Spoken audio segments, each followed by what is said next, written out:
Good morning dear student. आइए कुछ question और सॉल्व करें। एक्सरसाइज 10.2 का क्वेश्चन नंबर 11 आप देखिए। इस क्वेश्चन में आपको क्या करना है, दर्शाए कि सदिश 2i minus 3j plus 4k और minus 4i plus 6j minus 8k संरेख हैं। So that the vectors 2i minus 3j plus 4k and minus 4i plus 6j minus 8k are collinear. Collinear show करने दो vector, ये दो vector संरेख है, ये show करना है। तो मैं कंसिडर कर लेता हूं लेट, यदि मैं इसको ए वेक्टर ले लूं, A is equal to 2i minus 3j plus 4k and vector B is minus 4i plus 6j minus 8k। ऐसा मैं इसको लिख लेता हूं, let this vector is A and this vector is b. Now see what is vector b. Vector b may be written as, if I take minus 2s common, what you get? 2i minus 3j plus 4k।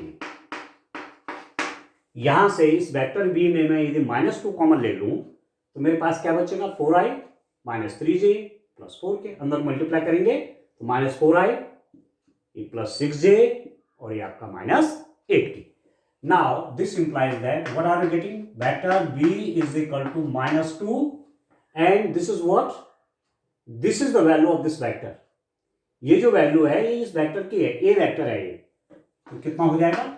ba हो जाएगा। ठीक है, तो ऐसी स्थिति में हम जानते हैं कोलोनियर संरेख, संरेख सदिश जो आपके पैरेलल होते हैं, जो संरेख जो कोलिनियर वेक्टर्स हैं, they are parallel to, they become parallel to one another.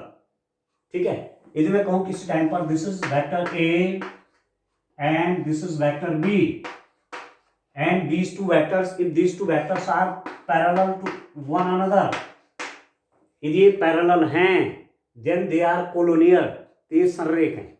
और कोलोनियर होने की कंडीशन क्या है कि एक वेक्टर को दूसरे के मल्टीपल के रूप में आप लिख सकते हैं। मैं यदि कहूं कि if A vector is 3b तो आप कहेंगे A and B are collinear. If I say vector c is equal to 1/2 vector d, ठीक है, it mean c and d are collinear, चाहे पॉजिटिव है चाहे नेगेटिव। यदि मैं नेगेटिव भी कर दूं तब बी क्या है? कोलोनियर कहलाएंगे। ठीक है, एक वेक्टर को दूसरे के मल्टीपल के रूप में यदि आप लिख देंगे तो क्या कहेंगे? दीज वेक्टर्स आर कोलोनियर, ये वेक्टर संरेख है। यहां पर आपने क्या देखा? वेक्टर बी को मैं ए के मल्टीपल के रूप में लिख दे रहा हूं, vector B equal to minus 2a। This implies that A and vector B are collinear. बस सिंपल सी बात है, एक वेक्टर को दूसरे के मल्टीपल के रूप में यदि आप लिख सकते हैं तो वो क्या हो जाएंगे? संरेख हो जाएंगे। ठीक है, बड़ा सिंपल सा तरीका है। और संरेख means they are parallel to one another, वो आपस में पैरेलल होते हैं। ठीक है, डायरेक्शन सेम भी हो सकती है, अपोजिट भी हो सकती है। ठीक है दोस्तों, चलिए आगे देखते हैं, नेक्स्ट क्वेश्चन लेते हैं। इन क्वेश्चन को इस रूप में हम करेंगे। कोलोनियर के लिए क्या क्या बात होनी चाहिए? पैरेलल होनी चाहिए वेक्टर। और कैसे पता चलेगा कि पैरेलल हैं? एक वेक्टर को दूसरे के मल्टीपल के रूप में लिख सकते हैं, या ये भी हो सकता है कि उनके आई जे के कोफिशिएंट क्या होते हैं? आई जे के कोफिशिएंट प्रोपोर्शनल में होते हैं। ठीक है, उनमें इक्वल प्रोपोर्शन होता है, वो भी तरीका है। ठीक हो गया। अब नेक्स्ट क्वेश्चन देखिए स्टूडेंट, क्वेश्चन नंबर 12 देखिए। अच्छा क्वेश्चन है, बड़ा इंपॉर्टेंट क्वेश्चन भी है। Find the direction cosines of the vector i plus 2j plus 3k। i plus 2j plus 3k। Find the direction cosines of the vector i plus 2j plus 3k। सदिश i plus 2j plus 3 की दिक् cosine ज्ञात कीजिए। दिक् cosine means vector की direction दिखानी है। X axis से क्या एंगल बना रहा है, वाई एक्सिस से क्या एंगल बना रहा है, जेड एक्सिस से क्या एंगल बना रहा है, ये हमने पहले इस बारे में डिस्कशन किया है. This is X axis, this is Y axis, this is Z axis, and vector is making, if the vector is making an angle of alpha with x axis, an angle of beta with y axis, and an angle of gamma with z axis. ठीक है. यदि vector x axis से alpha कोण बना है, y axis से beta angle बना रहा है, z एक्सिस से गामा एंगल बना रहा है, तो cos alpha, cos beta, cos gamma उस वेक्टर के डायरेक्शन कोसाइंस कहलाते हैं, दिक कोसाइन कहलाते हैं. एक कंसेप्ट ये है. दूसरा कंसेप्ट है कि if any time, if I say vector is a1i plus b1j plus c1k, if a vector is written in this form, then a1, b1, c1 are called direction ratios. Direction ratios, दिक अनुपात. ठीक है दोस्तों. कोई भी vector हमारे पास है इस फॉर्म का a1i plus b1j plus c1k, तो a1 b1 c1 क्या कहलाएंगे, डायरेक्शन रेशियोज, दिक अनुपात. ठीक है. और दिक कोसाइन कैसे फाइंड आउट करेंगे, ये ध्यान रखना है. यदि हमारे पास डायरेक्शन कोसाइंस, देखिए डायरेक्शन कोसाइंस कैसे फाइंड आउट करेंगे, if a1 b1 c1 are the direction ratios, then the direction cosines are given by a1 over square root of a1 square plus b1 square plus c1 square, b over square root of a square plus b square plus c square, and c over square root of A square plus B square plus C square. ये इस रूप में direction cosines दिए जाते हैं. ठीक है. यानी वेक्टर के डायरेक्शन बताते हैं स्पेस में. ठीक है दोस्तों. तो हमको सबसे पहले डायरेक्शन रेशियो चाहिए. डायरेक्शन रेशियो यहां से मिलेंगे. देखिए ये a1 है, ये b1 है, ये c1 है. ठीक है. तो मैं कह सकता हूं, लेट आप ले लीजिए a vector is I plus 2j plus 3k. ठीक है. a1 b1 c1 है. ठीक है. Direction cosines a1 b1 c1 है ना, ये भी b1 c1 कर लीजिए. a1 b1 c1 है तो direction cosines a1 over square root of this plus this, ऐसे ही निकलते हैं.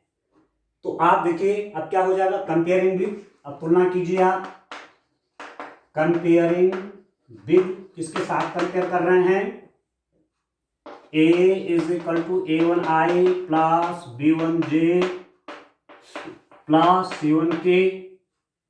इसका कंपैरिजन इसके साथ कीजिए, वी गेट क्या मिलेगा, a1 is equal to 1, a1 is equal to 1, b1 is equal to 2, b1 is equal to 2 and c1 is equal to 3. 1 2 3 1 2 3, ये a1 b1 c1 की वैल्यू निकलेगी. ठीक है. अब आप क्या फाइंड आउट करेंगे, अब आप फाइंड आउट करेंगे डायरेक्शन कोसाइंस. अब direction cosines of the vector is given bye, आपको मालूम है. ठीक है. डायरेक्शन कोसाइंस फाइंड आउट करने से पहले आप निकाल लीजिए कितना, a1 square plus b1 square plus c1 square is given by, कैसे दिया जाएगा, 1 square plus 2 square plus 3 square and that is equal to 14. a1 square plus b1 square plus c1 square निकालिए जो 14 हो गया. ठीक है. तो डायरेक्शन कोसाइंस कैसे निकालेंगे दोस्तों, डायरेक्शन कोसाइंस, दिक कोसाइन हिंदी में कहते हैं दिक कोसाइन. कैसे फाइंड आउट करेंगे, ये a1 b1 c1 क्या है, ये है दिक अनुपात. याद रखना, कोई वेक्टर दिया हुआ है, जैसे ये वेक्टर आपको दिया हुआ है, यदि 1 मार्क्स का क्वेश्चन पूछा जाता है कि इसके दिक अनुपात बताइए, इसके डायरेक्शन रेशियोज बताइए, तो आप बोलेंगे 1 2 एंड 3. आई का मल्टीप्लाई पर 1 है, जे का मल्टीपल 2 है, के का मल्टीपल 3 है, तो ये 1 2 3 क्या कहलाएंगे, डायरेक्शन रेशियोज, दिक अनुपात. और दिक् अनुपात यदि पता है, डायरेक्शन रेशियोज पता है, तो आप दिक् कोसाइन निकाल सकते हैं, आप डायरेक्शन कोसाइंस निकाल सकते हैं। और डायरेक्शन कोसाइंस कैसे दिया जाएगा? a1 over square root of a1 square plus b1 square plus c1 square और b1 over square root of a1 square plus b1 square plus c1 square plus c1 over c1 over square root of a1 square plus b1 square plus c1 square. ठीक है student, तो ये होगा कितना? This implies that direction cosines क्या हो जाएंगे? उनको ऐसे भी लिखते हैं डीसीज डायरेक्शन कोसाइंस, डीसीज भी लिखते हैं, और डायरेक्शन रेशियो को लिखते हैं डीआरस ऐसे। ठीक है, डायरेक्शन कोसाइंस डायरेक्शन रेशियोस। तो अब आप निकाल लीजिए a1 की वैल्यू क्या है मेरे पास? 1, तो 1 ओवर स्क्वायर रूट ऑफ, इसकी वैल्यू कितनी है?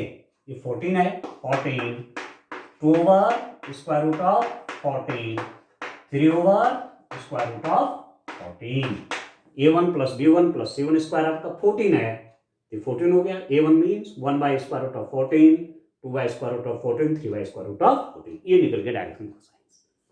ठीक हो गया? तो इस रूप में आपको ये फाइंड आउट करने हैं। ठीक है अंडरस्टैंड? तो चलिए एक क्वेश्चन और देखते हैं, इस टाइप से देखने हैं, और जब हम आगे स्ट्रेट लाइन पढ़ेंगे तो वहां भी डायरेक्शन कोसाइंस और डायरेक्शन रेशियोज का कंसेप्ट है। जब किसी लाइन की डायरेक्शन देखनी होगी तो वहां पर डायरेक्शन कोसाइंस काम आएंगे। ठीक हो गया? क्योंकि मैंने आपको ये भी बताया कि अल्फा बीटा गामा यदि एंगल किसी वेक्टर का x axis y axis z axis के साथ हो तो cos alpha cos beta cos gamma आपके डायरेक्शंस कोसाइंस होते हैं। अब cos alpha cos beta cos gamma पता हो गया तो इससे एंगल का पता चल जाएगा कि एक्स एक्सिस से वेक्टर कितने का एंगल बना रहा है, वाई एक्सिस से वेक्टर कितने का एंगल बना रहा है, और जेड एक्सिस से वेक्टर कितने का एंगल बना रहा है। यह है स्टूडेंट, इसमें काम करना है। चलिए क्वेश्चन नंबर ले लेते हैं 13। क्वेश्चन नंबर 13 देखिए। क्वेश्चन नंबर 13 है आपके पास, बिंदु पॉइंट्स दे रखे हैं। ए पॉइंट है 1 2 -3, ठीक है, और बी पॉइंट है, point B is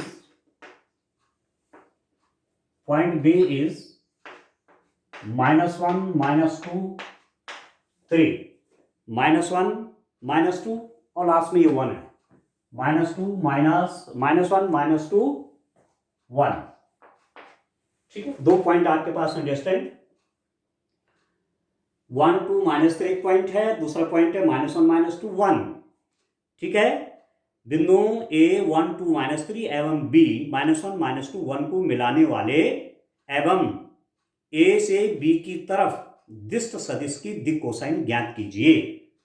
find the direction cosines of the vector joining the points A and B directed from A to B।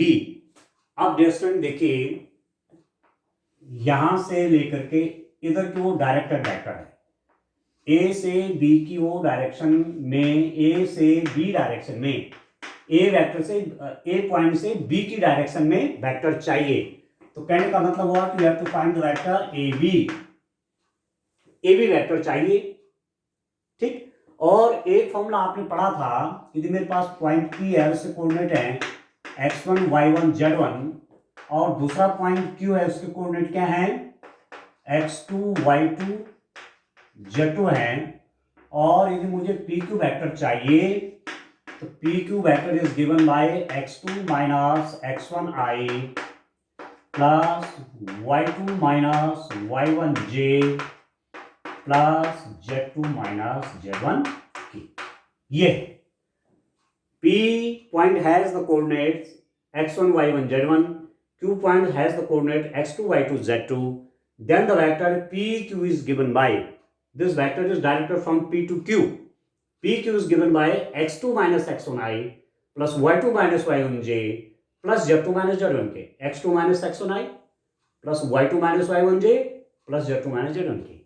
In the similar way, vector AB is given by x2 minus x1 minus 1 minus 1i plus y2 minus y1j minus 2 minus 2j plus z1 minus z2 1 minus minus 3k.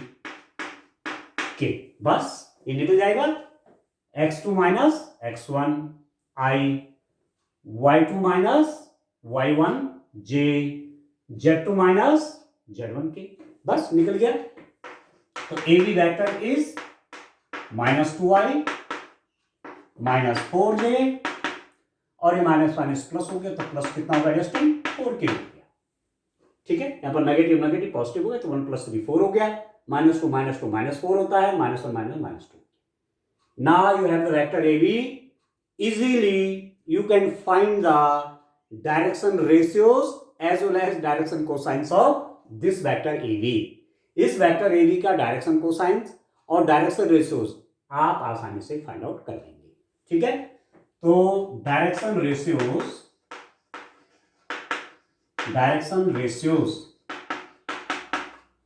Of AB vector, दिक् अनुपात किसके, AB vector के दिक् अनुपात. इस AB के दिक् अनुपात कितने हो जाएंगे, multiple of i that is -2 हो गया, -4 हो गया और 4 हो गया. इस वेक्टर के दिक् अनुपात -2 -4 4. ठीक है, अब आप देखिए आपको क्या चाहिए. आप जानते हैं इसी को मैं लिख सकता हूं A, B, C. दिक् अनुपातों को हम अक्सर ABC की फॉर्म में दिखाते हैं, रिप्रेजेंट करते हैं. डायरेक्शन रेशियोज को हम ABC के रूप में दिखाते हैं. तो आप लिख सकते हैं डायरेक्शन कोसाइंस.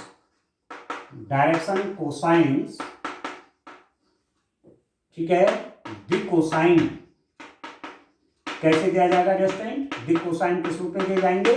यदि आपके पास डायरेक्शन रेशियोज पता है तो डायरेक्शन रेशियोज यदि पता है तो डायरेक्शन कोसाइंस कैसे दिए जाएंगे, a over square root of a square plus b square plus c square, b over square root of a square plus b square plus c square, c over square root of a square plus b square plus c square.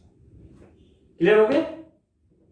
तो ABC आपको पता है तो आप निकाल लीजिए कितना, a square plus b square plus c square is -2 का स्क्वायर प्लस -4 का स्क्वायर प्लस 4 का स्क्वायर. कितना हो गया, -2 का स्क्वायर प्लस -4 का स्क्वायर प्लस 4 का स्क्वायर. ठीक है, 36 हो गया. ये हुआ 36 हो गया. तो square root of a square plus b square plus c square is square root of 36 that is 6 आ गया. ठीक हो गया. तो अब आप निकाल लीजिए दिक् कोसाइन कैसे निकलेंगे. दिक् कोसाइन a की जगह रख दीजिए कितना, -2 ओवर 6. दूसरा दिक् कोसाइन ये दिक् कोसाइन b ओवर -4 ओवर 6 और c 4 ओवर 6 और सरल रूप में लिख लीजिए, दो से काट लीजिए, -1/3 ये भी 2 से कटेगा, -2/3 और ये भी 2 से कटेगा 2/3. तो जो डायरेक्शन कोसाइंस आपके पास आए डिस्टेंट वो कितने आ गए, आपके पास आ गए -1/3 -2/3 एंड 2/3. ठीक है, तो ये AB वेक्टर जो है which is directed from point A to B has the direction cosines -1/3 -2/3 + 2/3. Very simple. करना क्या है, पहले वेक्टर AB निकाल लीजिए. AB वेक्टर निकलेगा कैसे, ये हमें पता है. 2 पॉइंट्स आपके कोऑर्डिनेट दिए हुए हैं तो ए पी क्यू वेक्टर कैसे निकलता है, x2 minus x1 i plus y2 minus y1 j plus z2 minus z1 j। ऐसे मैंने ये दो पॉइंटों को ज्वाइन करने वाला ए बी वेक्टर निकाल दिया, x2 minus x1 i plus y2 minus y1 j plus z2 minus z1 j। तो ये वेक्टर इस फॉर्म का आ गया। अब वेक्टर आपको दिया हुआ है, ठीक है, इस रूप में वेक्टर दिया हुआ है, तो ये आई जे और के कोएफिशिएंट बोलो मल्टीपल बोलो, ये आपके डायरेक्शन रेशियोज होते हैं, दिक् अनुपात होते हैं। -2 -4 +4 क्या हो गए, दिक् अनुपात, डायरेक्शन रेशियोज। अब यदि डायरेक्शन रेशियोज पता है, दिक् अनुपात पता है, तो दिक् कोसाइन कैसे निकालते हैं उसके लिए फॉर्मूला है। यदि एबीसी दिक् अनुपात हैं, डायरेक्शन रेशियोज हैं, तो डायरेक्शन कोसाइन ऐसे निकलेगा, a over square root of a square पर b square plus c square, b over square root of a square पर b square plus c square, c over square root of a square पर b square plus c square. A B C है ये, तो a square plus b square plus c square कितना होगा, इसका square plus इसका square 36 हो गया। अब इसका स्क्वायर रूट कितना हो जाएगा, 6 हो गया, ठीक है। तो डायरेक्शन कोसाइन कैसे निकलेंगे, दिक् कोसाइन कैसे निकलेंगे, ए मीन्स -2 इसकी वैल्यू 6 है। बी मीन्स -4 ये वाला जे का मल्टीपल -4/6, सी मीन्स के का मल्टीपल, ठीक है। तो 4/6 बस 2 से कैंसिल कर दे, इसको भी तो ये निकल गया आपके डायरेक्शन कोसाइन। डायरेक्शन कोसाइन से आप इस वेक्टर के डायरेक्शन फाइंड आउट कर सकते हैं कि एक्स एक्सिस से कितनी डिग्री पे के एंगल पे है, वाई एक्सिस पे कितनी डिग्री पे एंगल पे है, और जेड एक्सिस से कितनी डिग्री के एंगल पे है। Means cos alpha is -1/3, cos beta is -2/3 और cos gamma is 2/3। यदि कहीं की vector x axis y axis z axis से अल्फा बीटा गामा एंगल बनाए, तो cos alpha -1/3, cos beta -2/3, cos gamma 2/3, तो अल्फा बीटा गामा निकाल देंगे, ठीक है। cos alpha -1/3 तो अल्फा कितना, cos इनवर्स -1/3, cos बीटा -2/3 तो बीटा कितना, cos इनवर्स -2/3, cos गामा 2/3 तो गामा कितना, cos इनवर्स 2/3, एंगल भी निकल गया अल्फा बीटा गामा, ठीक है। तो direction cosines help us to find the direction of any vector. Direction कैसे निकलेगी, अल्फा बीटा गामा एक्सिस से एंगल पता चल जाए तो डायरेक्शन पता चल जाएगी, in which direction the vector is directed, ठीक हो गया। तो इस रूप में क्वेश्चन करने हैं। आज के लिए इतना काफी है, थैंक यू।